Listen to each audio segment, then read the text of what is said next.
Nifty ಇವತ್ತು 84 point ಮೇಲಕ್ಕೆ ಹೋಗಿದೆ. ನಿನ್ನೆ ನಿಫ್ಟಿ 100 ಪಾಯಿಂಟ್ ಕೆಳಗೆ ಬಿದ್ದಿತ್ತು. ಮೊನ್ನೆ 25,000 ದಾಟಿ ಆಲ್ ಟೈಮ್ ಹೈಗೆ ನಿಫ್ಟಿ ತಲುಪಿತ್ತು. ಹೀಗೆ ನಿಫ್ಟಿಯ ಬಗ್ಗೆ ಆಗಾಗ ಜನರು ಮಾತಾಡೋದನ್ನು ನೀವು ಕೇಳಿರ್ತೀರಿ.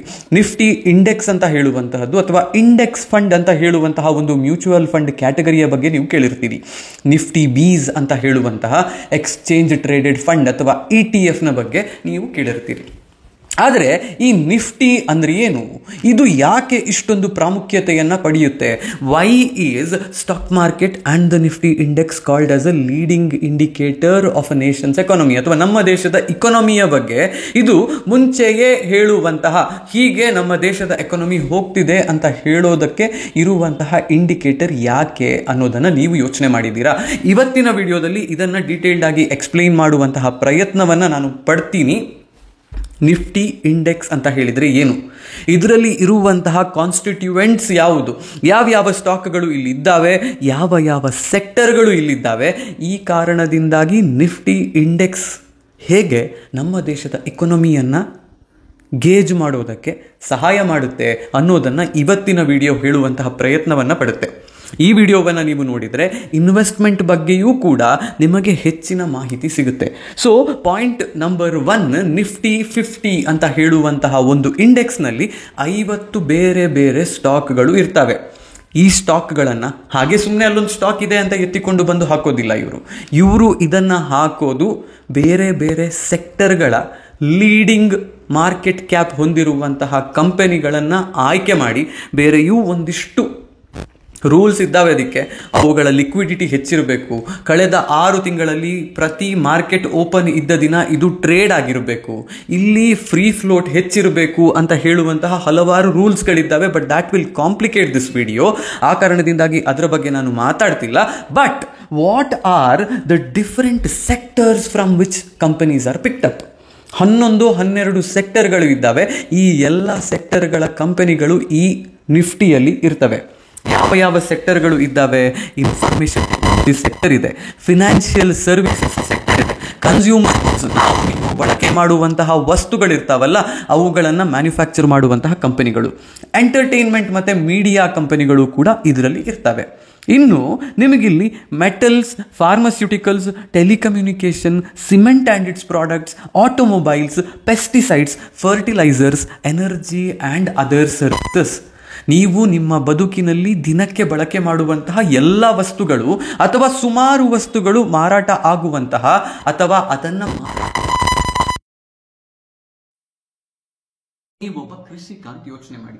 ನೀವು ಏನೆಲ್ಲ ಬಳಕೆ ಮಾಡ್ತೀರಿ? ಫರ್ಟಿಲೈಸರ್ಸ್ ಬಳಕೆ ಮಾಡ್ತೀರಿ, ಪೆಸ್ಟಿಸೈಡ್ಸ್ ಬಳಕೆ ಮಾಡ್ತೀರಿ, ಆಟೋಮೊಬೈಲ್ಸ್ ಬಳಕೆ ಮಾಡ್ತೀರಿ, ನೀವು ಕನ್ಸ್ಯೂಮರ್ ಗೂಡ್ಗಳ ಬಳಕೆಯನ್ನ ಮಾಡ್ತೀರಿ. ನೀವೊಬ್ಬ ಶ್ರೀಮಂತ ಕೃಷಿಕ ಅಂತ ಹೇಳಿದ್ರೆ you will also go for media and entertainment.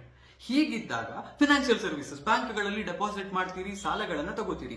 ಈಗ ಫಾರ್ ಎಕ್ಸಾಂಪಲ್ ದೇಶದಲ್ಲಿ ಏನೋ ಒಂದು ಕೆಲಾಮಿಟಿ ಬಂತು, ಕೃಷಿಕರಿಗೆ ದುಡ್ಡು ಸಿಗ್ತಿಲ್ಲ, ಅವರ ಲೈಫ್ ತುಂಬಾ ಹಾಳಾಗಿ ಹೋಗಿದೆ ಅಂತ ಹೇಳಿದ್ರೆ ಫರ್ಟಿಲೈಸರ್ಗಳ ಸೇಲ್ ಕಮ್ಮಿ ಆಗುತ್ತೆ, ಪೆಸ್ಟಿಸೈಡ್ಸ್ ಸೇಲ್ ಕಮ್ಮಿ ಆಗುತ್ತೆ. ಆಟೋಮೊಬೈಲ್ಗಳಲ್ಲಿ ಅದರಲ್ಲೂ ಸ್ಪೆಸಿಫಿಕ್ ಆಗಿ ಅಗ್ರಿಕಲ್ಚರಲ್ ಇಕ್ವಿಪ್ಮೆಂಟ್ ಮ್ಯಾನುಫ್ಯಾಕ್ಚರ್ ಮಾಡುವಂತಹ ಕಂಪನಿಗಳು, VST ಟಿಲ್ಲರ್ ಟ್ರಾಕ್ಟರ್ ಕಂಪನಿ ಇದೆ, ಐಷರ್ ಮೋಟರ್ಸ್ ಇದೆ, ಈ ರೀತಿಯ ಕಂಪನಿಗಳ ಸೇಲ್ಸ್ ನಲ್ಲಿ ಒಂದು ಡಿಪ್ ನಿಮಗೆ ನೋಡೋದಕ್ಕೆ ಸಿಗುತ್ತೆ. ಸೊ ಅಗ್ರಿಕಲ್ಚರ್ ಇಫೆಕ್ಟ್ ಆಯ್ತು ಅಂತ ಹೇಳಿದರೆ ಆಗ ನಿಫ್ಟಿಯ ಈ ಕಂಪನಿಗಳು ಡ್ರ್ಯಾಗ್ ಆಗೋದು ಶುರುವಾಗುತ್ತೆ, ನಿಫ್ಟಿ ಕೆಳಗೆ ಬೀಳುತ್ತೆ. ನೀವು ಇಂಜಿನಿಯರಿಂಗ್ ರಿಸೋರ್ಸಸ್ ಅನ್ನ ಔಟ್ಸೋರ್ಸ್ ಮಾಡ್ತಾ ಇರುವಂತಹ ಕಂಪನಿಗಳು ಅಂದ್ರೆ ಇನ್ಫೋಸಿಸ್ ಇರಬಹುದು, TCS ಇರಬಹುದು, HCL ಟೆಕ್ ಇರಬಹುದು, ಟೆಕ್ ಮಹೀಂದ್ರ ಇರಬಹುದು, ಈ ರೀತಿಯ ಕಂಪನಿಗಳಲ್ಲಿ ದುಡಿತಾ ಇದ್ದೀರಿ, ಅಥವಾ ಈ ರೀತಿಯ ಕಂಪನಿಗಳು ಮಾರಾಟ ಮಾಡುವಂತಹ ಪ್ರಾಡಕ್ಟ್ ಗಳಿಗೆ ಎಕ್ಸ್ಪೋಸ್ ಆಗಿದ್ದೀರಿ ಅಂತ ಹೇಳಿದ್ರೆ ಇನ್ಫಾರ್ಮೇಶನ್ ಟೆಕ್ನಾಲಜಿ ಸ್ಟಾಕ್ಗಳು, ಆ ಕಂಪನಿಗಳು ರಿಸೆಷನ್ಗೆ ಹೋದ್ರೆ ಬೀಳ್ತವೆ. ಆ ಕಂಪನಿಗಳು ರಿಸೆಷನ್ ನಿಂದ ಮೇಲೆದ್ದು ಬಂದುವು ಅಂತ ಹೇಳಿದ್ರೆ, ಅವರ ಸೇಲ್ಸ್ ನಂಬರ್ ರೋಬಸ್ಟ್ ಆಗಿದೆ ಅಂತ ಹೇಳಿದ್ರೆ ಆಗ ಅವು ಮೇಲಕ್ಕೆ ಹೋಗ್ತವೆ. ಸೊ ಇದೇನನ್ನ ಹೇಳುತ್ತೆ? ಈಗ IT ಸೆಕ್ಟರ್ ಬೂಮ್ ಆಗ್ತಿದೆಯಾ ಅಥವಾ ಕೆಳಗೆ ಬಿದ್ದಿದೆಯಾ ಅಂತ ಹೇಳುವ ಮೂಲಕ ಅದರಿಂದಾಗಿ ದೇಶದ ಮೇಲೆ ಆಗ್ತಾ ಇರುವಂತಹ ಇಂಪ್ಯಾಕ್ಟ್. ಈಗ IT ಸೆಕ್ಟರ್ ಚೆನ್ನಾಗಿ ಕೆಲಸ ಮಾಡ್ತಿಲ್ಲ ಅಂತ ಹೇಳಿದ್ರೆ ಜಾಬ್ಲೆಸ್ನೆಸ್ ಹೆಚ್ಚಾಗ್ತಾ ಹೋಗುತ್ತೆ. ಹೀಗೆ ಹೆಚ್ಚಾಗ್ತಾ ಹೋದರೆ ಆಗ ದೇಶದ ಎಕಾನಮಿಯ ಮೇಲೆ ಹೊಡೆತ ಬೀಳೋದು ಶುರುವಾಗುತ್ತೆ. ಆಗ ಏನಾಗಬೇಕು? Nifty start going down.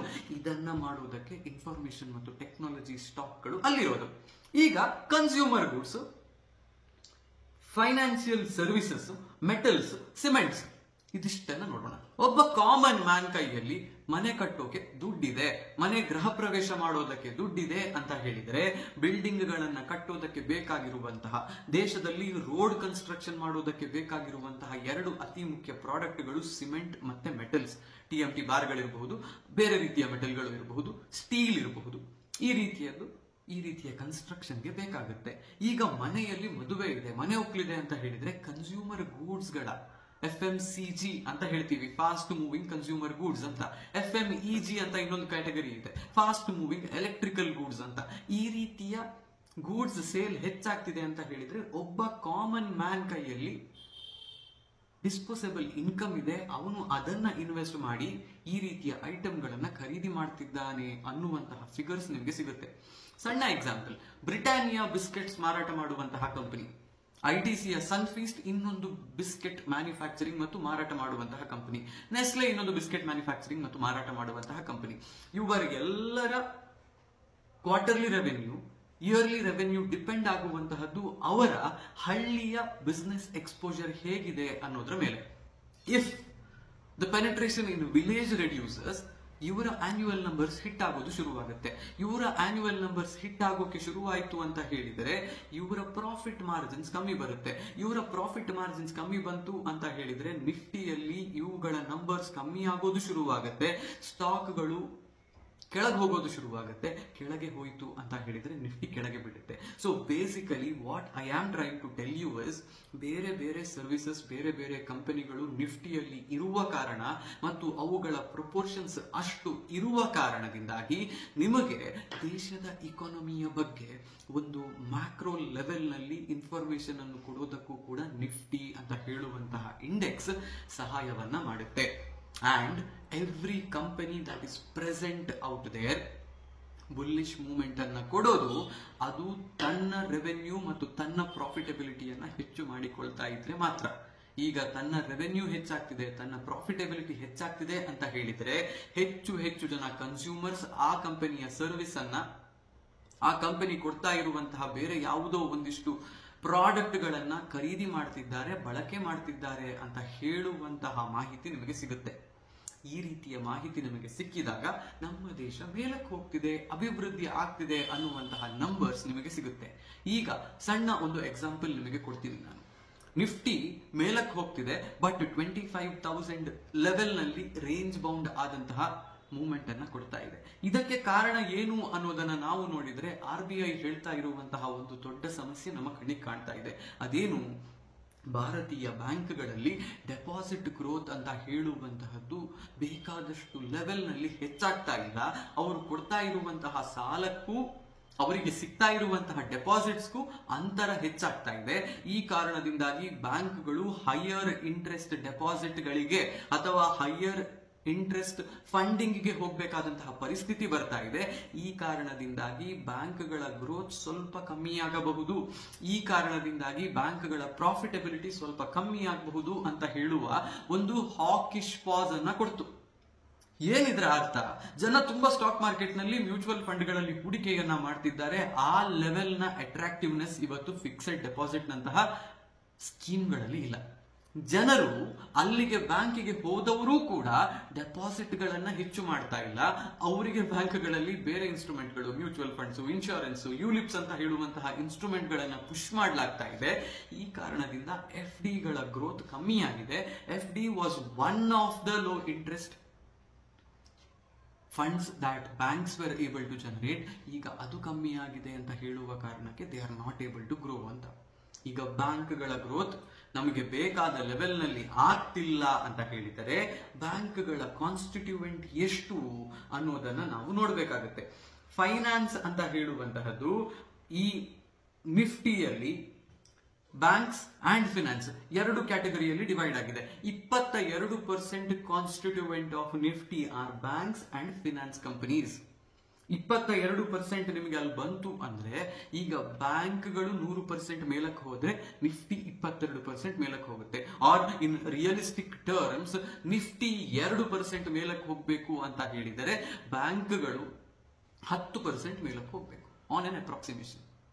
ಈ ನಿಫ್ಟಿಯಲ್ಲಿ ಇರುವಂತಹ ಬ್ಯಾಂಕ್ಗಳು ಫಾರ್ ಎಕ್ಸಾಂಪಲ್ HDFC ಬ್ಯಾಂಕ್ ಅಂತ ಹೇಳುವಂತಹ ಒಂದು ಬ್ಯಾಂಕ್ ಇದೆಯಲ್ಲ, this is today by for the largest constituent of Nifty. HDFC bank limited 11% weightage ಅನ್ನ ನಿಫ್ಟಿಯಲ್ಲಿ ಹೊಂದಿದೆ. ಅಂದ್ರೆ ಈಗ HDFC ಬ್ಯಾಂಕ್ 10% ಮೇಲಕ್ಕೆ ಹೋಯಿತು ಅಂತ ಹೇಳಿದ್ರೆ ಒಂದು ದಿನ ನಿಫ್ಟಿ ಆ ದಿನ ಜಸ್ಟ್ HDFC ಬ್ಯಾಂಕ್ ಇಂದಾಗಿ 1.137% ಮೇಲಕ್ಕೆ ಹೋಗುತ್ತೆ. ಒಂದು ವೇಳೆ HDFC ಬ್ಯಾಂಕ್ 10% ಕೆಳಗೆ ಬಿತ್ತು ಅಂದ್ರೆ ಆ ದಿನ ನಿಫ್ಟಿ 1.137% ನಷ್ಟು ಬರೀ HDFC ಬ್ಯಾಂಕ್ ಇಂದ ಬೀಳುತ್ತೆ. ಈಗ HDFC bank doing something wrong or going bad ಅಂತ ಹೇಳಿದ್ರೆ ನಿಮಗೆ ಇಲ್ಲಿ ಒಂದು ಮಾಹಿತಿಯನ್ನ ಕೊಡಬೇಕು. HDFC bank, state bank of India ಮತ್ತೆ ICICI ಬ್ಯಾಂಕ್ ಅಂತ ಕಾಣುತ್ತೆ. The third bank I am not very sure. These three are called as systematically important banks in India. ಈ ಮೂರು ಬ್ಯಾಂಕ್ಗಳಿಗೆ ಏನಾದ್ರೂ ಆಯ್ತು ಅಂದ್ರೆ ಭಾರತದ ಇಕಾನಮಿಯ ಮೇಲೆ ತುಂಬಾ ದೊಡ್ಡ ಮಟ್ಟಿನ ಪೆಟ್ಟು ಬೀಳುತ್ತೆ. ಹಾಗಾಗಿ ಈ ಬ್ಯಾಂಕ್ಗಳಿಗೆ ಏನೂ ಆಗದೇ ಇರುವ ರೀತಿಯಲ್ಲಿ ಪ್ರೊಟೆಕ್ಟ್ ಮಾಡುವಂತಹ ಕೆಲಸವನ್ನ RBI ಮಾಡುತ್ತೆ. ಆ ಕಾರಣದಿಂದಾಗಿ ಸಿಸ್ಟಮ್ಯಾಟಿಕಲಿ ವೆರಿ ಇಂಪಾರ್ಟೆಂಟ್ ಅಂತ ಅನಿಸುವಂತಹ ಒಂದು ಕಂಪನಿ ನಿಮಗೆ 11% ವೇಟೇಜ್ ಅನ್ನ ಭಾರತದ ನಿಫ್ಟಿಯಲ್ಲಿ ಹೊಂದಿದೆ. State bank of India for that matter ಇನ್ನೊಂದು ಸಿಸ್ಟಮ್ಯಾಟಿಕಲಿ ಇಂಪಾರ್ಟೆಂಟ್ ಬ್ಯಾಂಕ್, ಅದು 2.7% ವೇಟೇಜ್ ಅನ್ನ ನಿಫ್ಟಿಯಲ್ಲಿ ಹೊಂದಿದೆ. ಒಂದು ವೇಳೆ ನಿಫ್ಟಿ 10% ಮೇಲಕ್ಕೆ ಸ್ಟೇಟ್ ಬ್ಯಾಂಕ್ ಆಫ್ ಇಂಡಿಯಾ 10% ಮೇಲಕ್ಕೆ ಹೋಯ್ತು ಅಂದ್ರೆ Nifty will go up by 0.27%. ಇದೇ ರೀತಿಯಲ್ಲಿ ನಿಮಗೆ ರಿಲಯನ್ಸ್ ಇಂಡಸ್ಟ್ರೀಸ್ 9.19% ವೇಟೇಜ್ ಅನ್ನ ಹೊಂದಿದೆ. ನಿಫ್ಟಿ 10% ಮೇಲಕ್ಕೆ ಹೋಯ್ತು ಅಂದ್ರೆ ಇದು 0.97% ನಷ್ಟು ಮೇಲಕ್ಕೆ ನಿಫ್ಟಿಯನ್ನ ಕರ್ಕೊಂಡು ಹೋಗುತ್ತೆ. So what I am trying to tell here is, Nifty ಮೇಲಕ್ಕೆ ಹೋಗ್ಬೇಕು ಅಂತ ಹೇಳಿದ್ರೆ ಈ ಕಂಪನಿಗಳ ಸ್ಟಾಕ್ಗಳು ಮೇಲಕ್ಕೆ ಹೋಗ್ಬೇಕು. HDFC, Reliance, ICICI bank, Infosys. ICICI ಬ್ಯಾಂಕ್ಗೆ 7.85% ವೇಟೇಜ್ ಇದೆ. ಇದು ಇನ್ನೂ ಒಂದು systematically very important bank. So ನಮ್ಮ ದೇಶದ ಬ್ಯಾಂಕ್ಗಳ ಗ್ರೋತ್ ಒಂದು ವೇಳೆ ಕಮ್ಮಿ ಆಯ್ತು ಅಂತ ಹೇಳಿದ್ರೆ 11% ಪ್ಲಸ್ 8% ಅಂತ ಯೋಚನೆ ಮಾಡಿ. So that is 19% and another 2.7%. So 21.5 to 22% ಬರೀ ಮೂರು ಬ್ಯಾಂಕ್ಗಳು ಕಾನ್ಸ್ಟಿಟ್ಯೂಯೆಂಟ್ ಆಗಿಬಿಟ್ಟು ಇಂಡೆಕ್ಸ್ ನ ಮೇಲೆ ಇಫೆಕ್ಟ್ ಮಾಡುತ್ತೆ. ಒಂದು ವೇಳೆ ಭಾರತದ ಬ್ಯಾಂಕಿಂಗ್ ಕುಸಿತಾ ಇದೆ, ಬ್ಯಾಂಕ್ಸ್ ಆರ್ ಮೇಕಿಂಗ್ ಲಾಸಸ್, NPAಗಳು ಹೆಚ್ಚಾಗ್ತಿದ್ದಾವೆ, ಬ್ಯಾಂಕ್ಗಳ ಆಸೆಟ್ ಕ್ವಾಲಿಟಿ ಕುಸಿತಿದೆ ಅಂತ ಹೇಳಿದ್ರೆ ನಿಫ್ಟಿಯ ಮೇಲೆ ಡೈರೆಕ್ಟ್ ಇಂಪ್ಯಾಕ್ಟ್ ನಿಮಗೆ ನೋಡೋದಕ್ಕೆ ಸಿಗುತ್ತೆ, ನಿಫ್ಟಿ ಬೀಳುತ್ತೆ. ರಿಲಯನ್ಸ್ ಇಂಡಸ್ಟ್ರೀಸ್ ಒಂದು ವೇಳೆ ಬಿಸ್ನೆಸ್ ಗ್ರೋ ಆಗೋದಕ್ಕೆ ಆಗ್ತಾ ಇಲ್ಲ, ಅವರ 1000 ಬಿಸ್ನೆಸ್ ಗಳಿದ್ದಾವೆ. ಆಯಿಲ್ ಅಂಡ್ ಗ್ಯಾಸ್ ಇದೆ, ಜಿಯೋ ಇದೆ ಇವತ್ತು. ಅದೇ ರೀತಿಯ ಬೇರೆ ರಿಲಯನ್ಸ್ ರಿಟೇಲ್ ಬಿಸ್ನೆಸ್ ಕೂಡ ರಿಲಯನ್ಸ್ ಅಂಡರ್ ನಲ್ಲೇ ಬರುತ್ತೆ. ಈಗ ರಿಲಯನ್ಸ್ ರಿಟೇಲ್ ನ ಬಿಸ್ನೆಸ್ ಬೀಳ್ತಿದೆ, it is not able to perform ಅಂತ ಹೇಳಿದ್ರೆ it is an FMCG major. If the FMCG major is not able to perform, ITC is also another FMCG major. ಆ ಎರಡೂ ಕಂಪನಿಗಳು ಪರ್ಫಾರ್ಮ್ ಮಾಡೋದಕ್ಕೆ ಆಗ್ತಿಲ್ಲ ಅಂತ ಹೇಳಿದ್ರೆ that again means that the nation's economy is going bad and that will have a negative impact on Indian economy. ಈಗ ನಿಮಗೆ ಈ ಇಂಡೆಕ್ಸ್ ನ ಕಾನ್ಸ್ಟಿಟ್ಯೂಯೆಂಟ್ಸ್ ಏನು, ಇದು ಎಷ್ಟು ರೋಬಸ್ಟ್ ಆಗಿದೆ ಅಂತ ಹೇಳೋದು ಅರ್ಥ ಆಯ್ತು. ಈಗ ನಿಮಗೆ ಭಾರತದ ಇಕಾನಮಿ ಗ್ರೋ ಆಗುತ್ತಾ ಅನ್ನುವಂತಹ ಪ್ರಶ್ನೆಯನ್ನ ಕೇಳಿದ್ರೆ ನಿಮ್ಮ ಉತ್ತರ ಏನಿರುತ್ತೆ?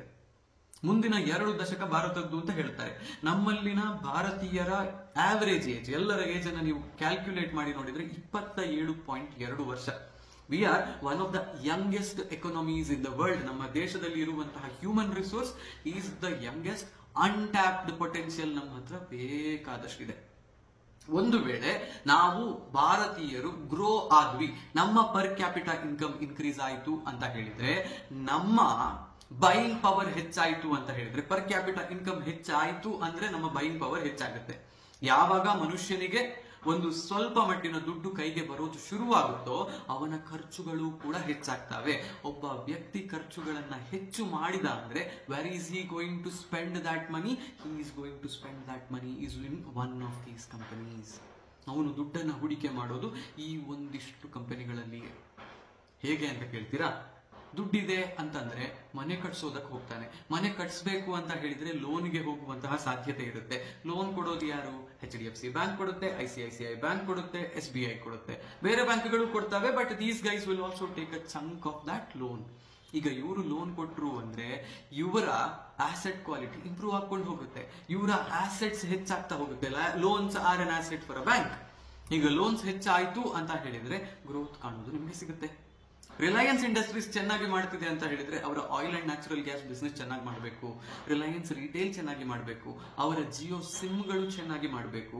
If that happens, then that also indicates that people are spending more money on them and the nation's economy is going up. ITC, Airtel, Axis Bank, Hindustan Unilever, ಮತ್ತೊಂದು FMCG ಮೇಜರ್, ಇವರು ಚೆನ್ನಾಗಿರುವಂತಹ returns ಅನ್ನ ನಿಮಗೆ ಕೊಡ್ತಿದ್ದಾರೆ, ಇವರ ಕಂಪನಿಗಳು ಮೇಲಕ್ಕೆ ಹೋಗ್ತಿದ್ದಾವೆ ಅಂತ ಹೇಳಿದ್ರೆ then again it means that people are spending more on these items. Tata motors ಇದೆ, ಮಹೀಂದ್ರ ಇದೆ, ಈ ಎರಡು ಕಂಪನಿಗಳು ಮೇಲಕ್ಕೆ ಹೋಗ್ತಿದ್ದಾವೆ ಅಂತ ಹೇಳಿದ್ರೆ ಜನರು ಆಟೋಮೊಬೈಲ್ ಗಳನ್ನ ಖರೀದಿ ಮಾಡುತ್ತಿದ್ದಾರೆ ಅಂತ ಹೇಳುವಂತಹದ್ದು ನಿಮಗೆ ಅರ್ಥ ಆಗುತ್ತೆ. when their numbers of sale or their sales numbers are increasing year over year, quarter over quarter, ನಿಮ್ಗೆ ಏನಂತ ಅರ್ಥ ಆಗುತ್ತೆ, ಹೆಚ್ಚು ಜನ ಆಟೋಮೊಬೈಲ್ಸ್ ಖರೀದಿ ಮಾಡ್ತಿದ್ದಾರೆ ಅಂತ. ಹೆಚ್ಚು ಜನ ಯಾವಾಗ ಆಟೋಮೊಬೈಲ್ಸ್ ಖರೀದಿ ಮಾಡ್ತಾರೆ, when they have disposable income with them. ಇದು ಕೂಡ ನಿಮಗೆ indication that the nation's economy is performing well. ಈಗ ನೀವು ಯೋಚನೆ ಮಾಡಿ, ಇಂಡೆಕ್ಸ್ ಫಂಡ್ಸ್ ನಲ್ಲಿ ಹೂಡಿಕೆಯನ್ನ ಮಾಡಿದ್ರೆ, ETF ನಲ್ಲಿ ಹೂಡಿಕೆಯನ್ನ ಮಾಡಿದ್ರೆ, you are investing in this companies or these companies in the same ratio as Nifty. ನಿಫ್ಟಿಯಲ್ಲಿ ಒಂದು ವೇಳೆ ಅವರಿಗೆ Tata motors is not representing the nation's economy ಅಂತ ಅನಿಸಿ ಟಾಟಾ ಮೋಟರ್ಸ್ ಅನ್ನ ತೆಗೆದು ಮಾರುತಿಯ ಮೇಲೆ ಹೂಡಿಕೆಯನ್ನ ಮಾಡಿದ್ರೆ, ಇಂಡೆಕ್ಸ್ ಫಂಡ್ಗಳು ಟಾಟಾ ಮೋಟರ್ಸ್ ಅನ್ನ ತೆಗೆದು ಮಾರುತಿಯ ಮೇಲೆ ಹೂಡಿಕೆ ಮಾಡ್ತವೆ. ETF ಗಳು ಕೂಡ ಅದೇ ರೀತಿಯ ಪ್ರಿನ್ಸಿಪಲ್ಸ್ ಅನ್ನ ಫಾಲೋ ಮಾಡ್ತವೆ. ಹೀಗೆ ಮಾಡಿದಾಗ ನಿಫ್ಟಿ ಭಾರತವನ್ನ ರೆಪ್ರೆಸೆಂಟ್ ಮಾಡಿದ್ರೆ, ನಿಫ್ಟಿ ಭಾರತದ ಬೆಳವಣಿಗೆಯ ಪಾರ್ಟ್ ಆದ್ರೆ, ನಿಫ್ಟಿಯಲ್ಲಿ ಆಗುವಂತಹ ಬೆಳವಣಿಗೆ ಭಾರತದ ಬೆಳವಣಿಗೆಯನ್ನ ರೆಪ್ರೆಸೆಂಟ್ ಮಾಡುತ್ತೆ. ಈ ಬೆಳವಣಿಗೆಯಲ್ಲಿ ನೀವು ದುಡ್ಡನ್ನ ಹೂಡಿಕೆ ಮಾಡಿದ್ರೆ ನೀವು ಕೂಡ ಬೆಳಿತೀರಿ. ಇದು ಇವತ್ತಿನ ವಿಡಿಯೋ. ಇಂಡೆಕ್ಸ್ ಫಂಡ್ಗಳಲ್ಲಿ ಯಾಕೆ ಹೂಡಿಕೆ ಮಾಡಬೇಕು, ಇಂಡೆಕ್ಸ್ ಫಂಡ್ಗಳು ನಿಫ್ಟಿಯನ್ನ ಹೇಗೆ ಫಾಲೋ ಮಾಡ್ತವೆ, ನಿಫ್ಟಿ ಮೇಲಕ್ಕೆ ಹೋದ್ರೆ ಹೇಗೆ ದೇಶದ ಎಕಾನಮಿಯು ಮೇಲಕ್ಕೆ ಹೋಗುತ್ತೆ, ಮತ್ತೆ ವೈಸ್ ವರ್ಸಾ ದೇಶದ ಎಕಾನಮಿ ಮೇಲಕ್ಕೆ ಹೋದ್ರೆ ನಿಫ್ಟಿ ಹೇಗೆ ಮೇಲಕ್ಕೆ ಹೋಗುತ್ತೆ ಅಂತ. ಇದು ಇವತ್ತಿನ ವಿಡಿಯೋ. ಹೋಗಿ ಬರ್ತೀನಿ, ನಾನು ನಿಮ್ಮ ಆಶೀಶ್ ಸಾರಡ್ಕ. ಹೋಗುವ ಮುಂಚೆ ಕಮೆಂಟ್ ಮಾಡೋದನ್ನ ಮರಿಬೇಡಿ, ಲೈಕ್ ಮಾಡೋದನ್ನ ಮರಿಬೇಡಿ, ನನ್ನ ಪೇಜ್ ಅನ್ನ ಫಾಲೋ ಮಾಡೋದನ್ನ, ಯೂಟ್ಯೂಬ್ ನಲ್ಲಿ ಈ ವಿಡಿಯೋ ನೋಡ್ತಿದ್ರೆ ಚಾನೆಲ್ ಅನ್ನ ಸಬ್ಸ್ಕ್ರೈಬ್ ಮಾಡೋದನ್ನ ಮರಿಬೇಡಿ. Thank you.